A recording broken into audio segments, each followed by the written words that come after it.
Tulsi Gabbard has stepped away from her position as Director of National Intelligence to care for her husband, Abraham, who is suffering from a rare form of bone cancer.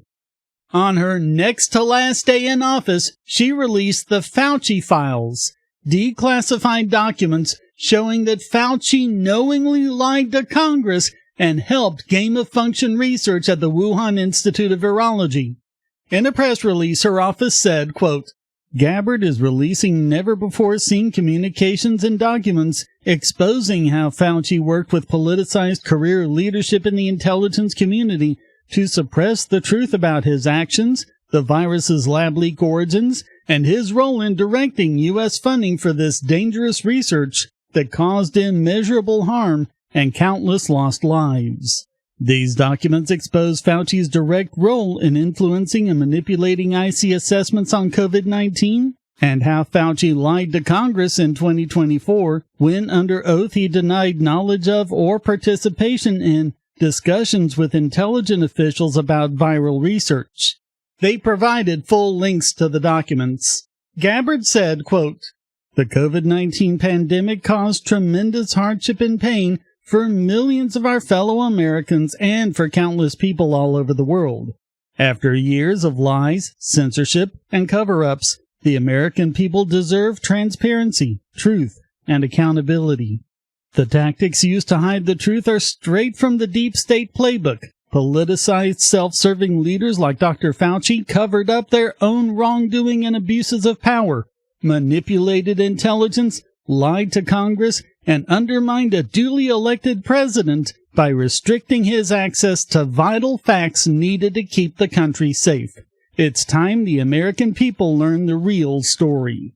The files contain emails, memos, meeting agendas, intelligence discussions, and other discussions mostly from 2020 to 2021.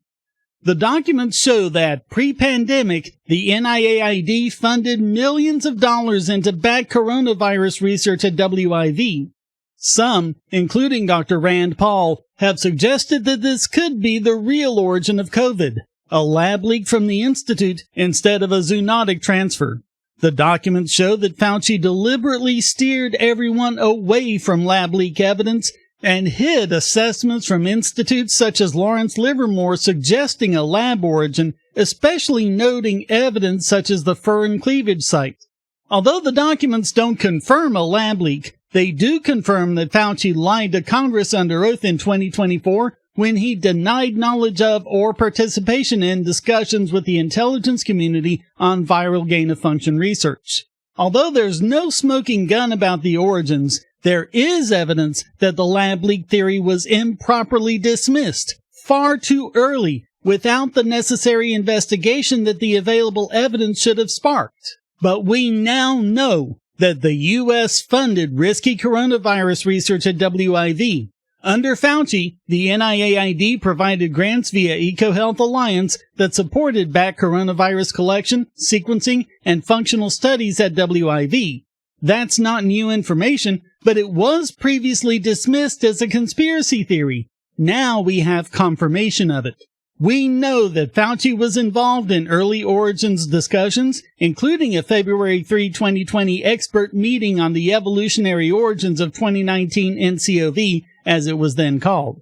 There are records of communications or briefings involving Fauci, NIH officials, and IC members in 2021 around the Biden-ordered 90-day origins review. We know the IC took the lab leak theory seriously. Emails and notes reflect discussions about the fur and cleavage site, WIV gain-of-function research, and early illnesses among researchers. Some assessments, including from Lawrence Livermore, noted the plausibility of lab origins. We see the disconnect from the internal debate on the lab leak, which had moderate confidence in agencies like the FBI and DOE, and how Fauci and others presented it as a crazy conspiracy theory to Congress and the public.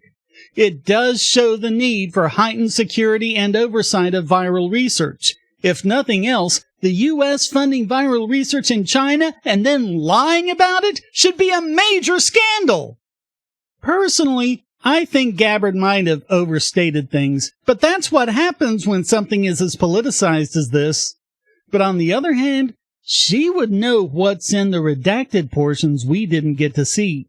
Multiple independent lines of evidence create reasons to suspect something bad happened at WIV, as well as the circumstantial evidence of location, workers falling ill, previous biosafety concerns, and deletion of a key sequence database in 2019. That's more than enough to justify a serious investigation. Add to that the genetic features, including the furin cleavage site, and the absence of a confirmed intermediate animal host or reservoir, and you have probable cause to specifically suspect the WIV. U.S. intelligence considers this plausible, with the FBI assessing it as most likely. The Department of Energy and other departments shifted their suspicion to a lab origin in later years as well. Consider the evidence from a Bayesian standpoint. WIV's risky research, times their history of leaks, times proximity, times illnesses, times biosafety issues, times lack of animal source, times early Chinese cover-up, and you have a likelihood ratio so high, I don't know how low the priors would have to be for the lab leak not to become the probable posterior. But it's not so much as to consider it overwhelming or settled. Zoonotic transfer still remains a viable alternative.